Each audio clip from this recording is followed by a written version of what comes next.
Next person on the list, Tim Goddard. Tim Goddard. I will come back. We'll follow that. Linda Holtzclaw.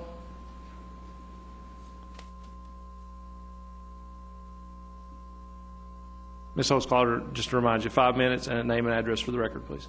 My name is Linda Holtzclaw. My address is 7726 Trophy Run Lane, Knoxville.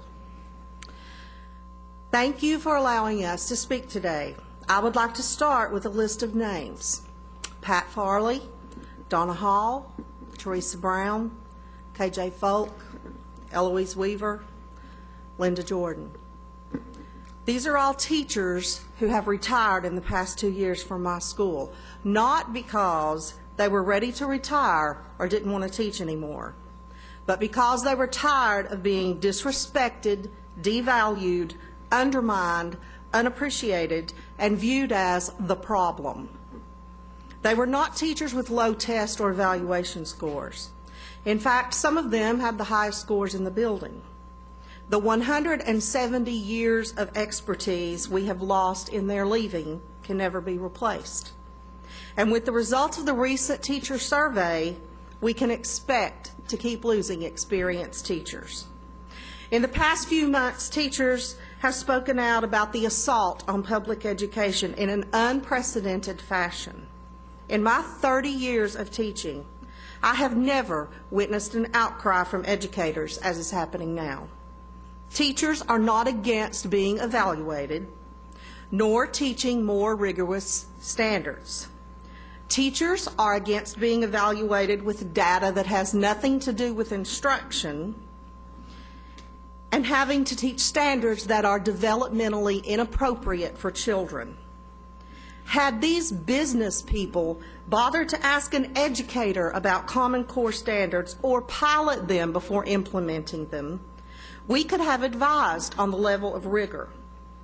We are not the problem. We are the advocates for our students. We are on the front lines with them every day. We are experts in education. However, in the past few years, we have been blamed for almost every issue in education. Our children are not data and numbers. They are more than test scores. Teachers are more than evaluation scores. Teaching to a test is not teaching. Not having the autonomy to make decisions which are in the best interest of students is not teaching. Not being trusted as a professional educator after going through years of higher education and professional development is demeaning. Most of us feel like we have the most important jobs in the world, but are treated as if we don't have the intelligence to make decisions about our own classrooms, where we spend more time than with our own families. The results of the survey prove that in our county, there is discontent and disapproval with current policies and procedures. Our goal in speaking out is to make the public aware of the current devastating climate in our schools. It is time for us to take education back from the hands of the corporate reformers whose interest in education is about the dollar, never the student. Educators know what is best for students, not politicians, not businessmen, or wealthy reformers. Teachers know how to prepare students for college and professional careers. 163 pages of teachers can't be wrong. Thank you.